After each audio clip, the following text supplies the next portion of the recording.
Les titres de l'actualité en République démocratique du Congo, la Commission électorale nationale indépendante CENI a bien du mal à rassurer les candidats sur le processus électoral. Affaire 18 kg de cocaïne devant la Cour de répression des infractions économiques et terroristes au Bénin. En l'absence des prévenus, le procès a été renvoyé au 18 octobre prochain. Et puis en visite au Kenya, la première dame des États-Unis, Melania Trump, a visité un orphelinat d'éléphants.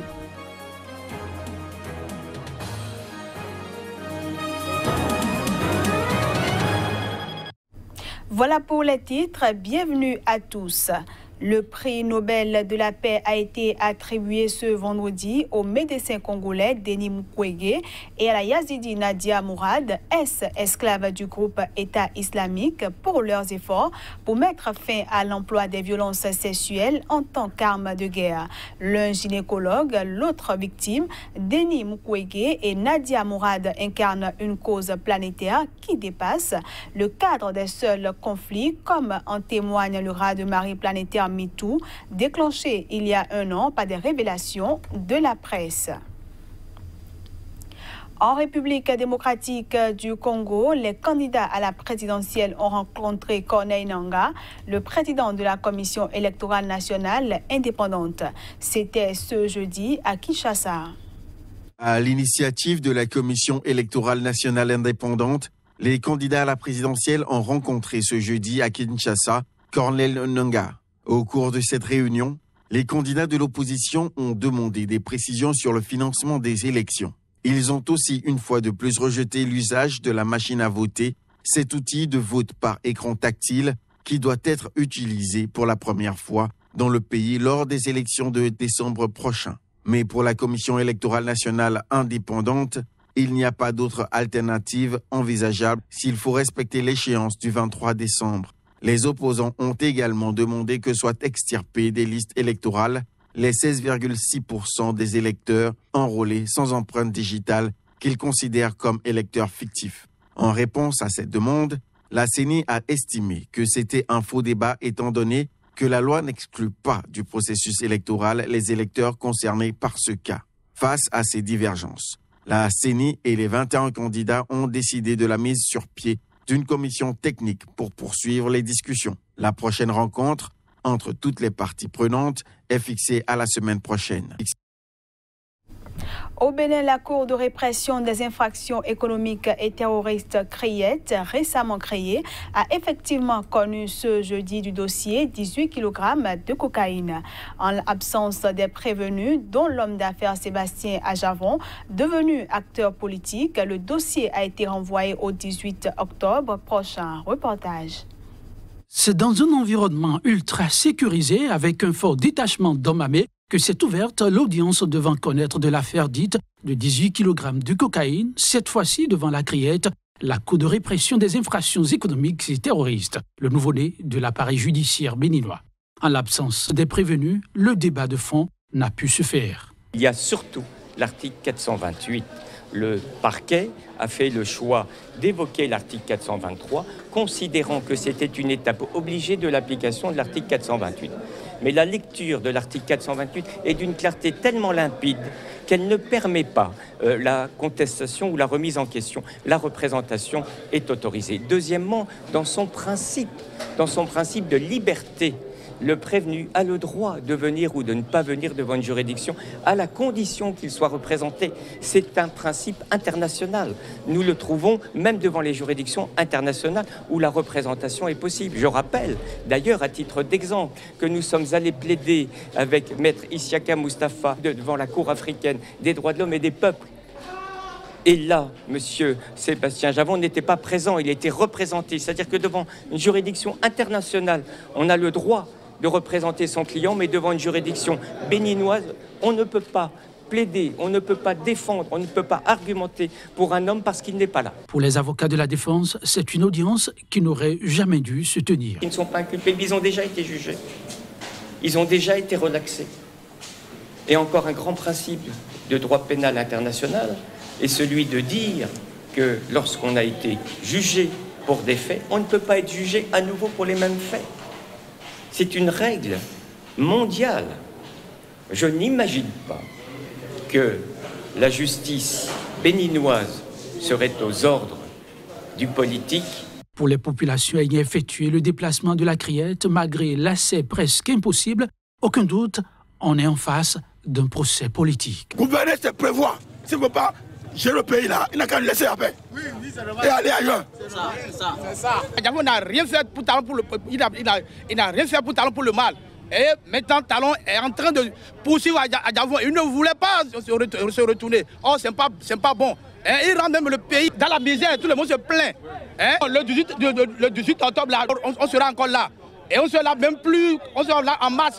On sera même plus très tôt, à 6 heures encore, on sera là. Dans 2 semaines, soit le 18 octobre prochain, rendez-vous est à nouveau pris à la Criette pour la suite du procès.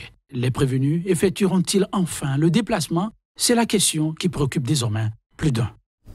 Je l'annonçais en titre, dans le cadre d'une tournée africaine en solo, la première dame des États-Unis, Melania Trump, est arrivée au Kenya ce jeudi. Elle y a visité un orphelinat d'éléphants. Après une escale au Malawi, la première dame des États-Unis, Melania Trump, est arrivée ce jeudi au Kenya où elle défendra sa campagne Be Best.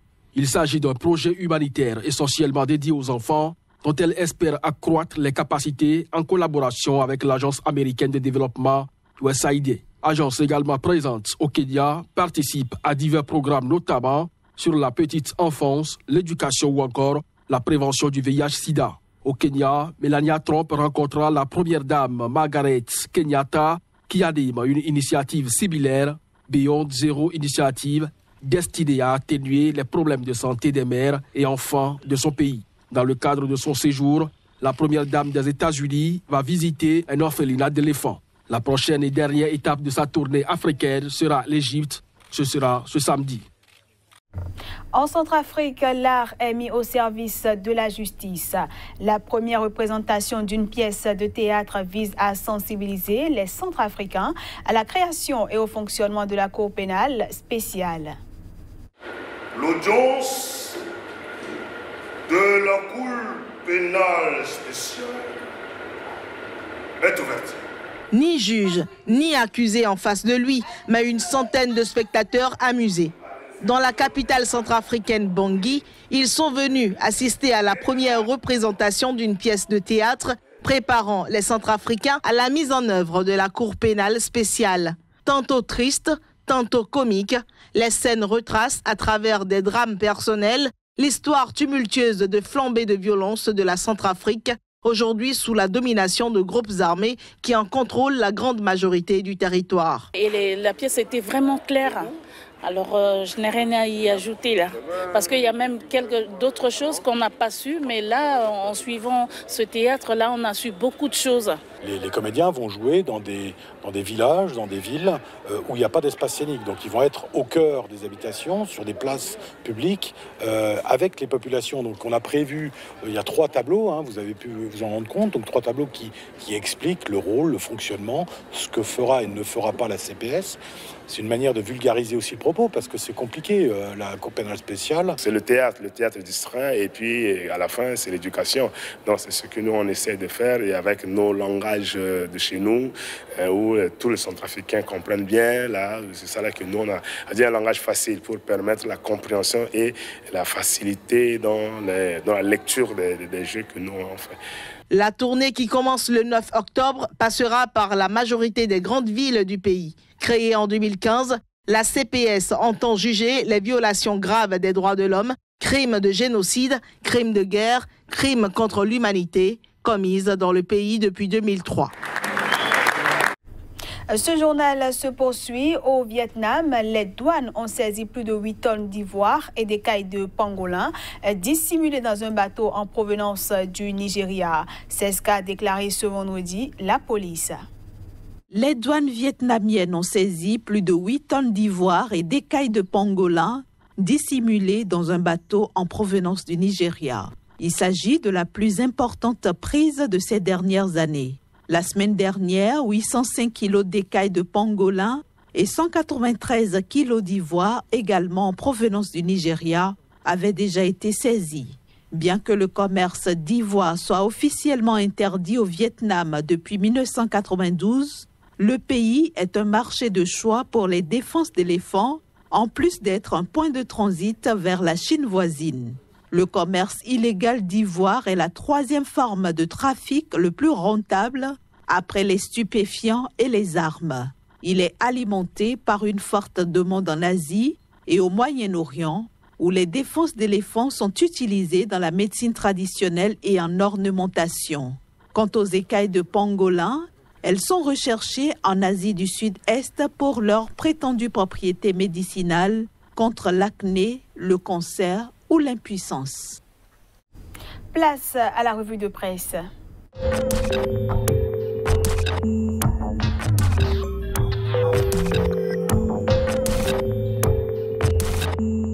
Bienvenue à toutes et à tous. Merci de prendre à nouveau le rendez-vous. La revue de presse Afrique de ce jour nous emmène en Côte d'Ivoire, au Sénégal, au Cameroun, puis au Togo. Et parlant de l'actualité au Togo, le quotidien Liberté nous annonce que Togo debout et les populations descendent dans les rues ce vendredi pour réclamer la libération des détenus politiques. Le journal nous apprend également que 9 membres du mouvement ont été arrêtés puis libérés hier. On reste avec Liberté qui dénonce via une chronique les manœuvres de bas étage du pouvoir dans la crise politique qui sévit dans le pays.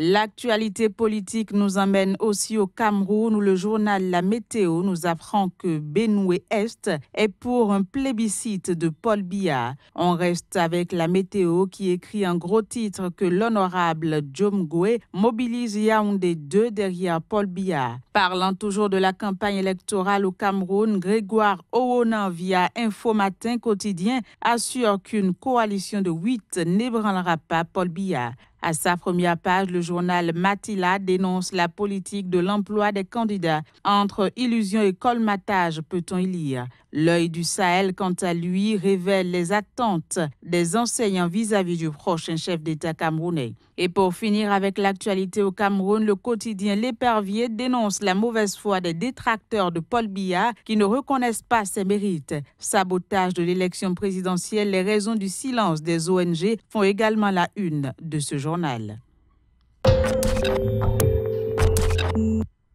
Au Sénégal, le divorce est consommé entre Abdoulaye Wade et Madické Niang suite à l'annonce de sa candidature à la présidentielle de 2019, nous informe le quotidien Enquête. Crise au PDS soutient également Walf Quotidien qui nous apprend que Wade bannit Madické. Une déclaration soutenue par Vox Populi dont la une révèle que Wade foudroie Madické. Autre gros titre de Vox Populi, 3 ans après les incidents à l'UCAD, Macky et les étudiants se retrouvent. Parlant du même sujet, Direct Info nous informe également de la réconciliation du président Macky Sall avec les étudiants. Dernière destination, la Côte d'Ivoire, où Fraternité Matin informe ses lecteurs de la construction du premier centre de greffe de moelle osseuse d'Afrique à Abidjan. Autre information lue en titre de ce quotidien, un accident de circulation qui s'est produit sur le pont de Gaulle. Voilà, c'est sur ces informations du quotidien Fraternité Matin que se referme la revue de presse Afrique de ce 5 octobre. Quant à moi, je vous retrouve lundi prochain pour de nouveaux titres. À bientôt.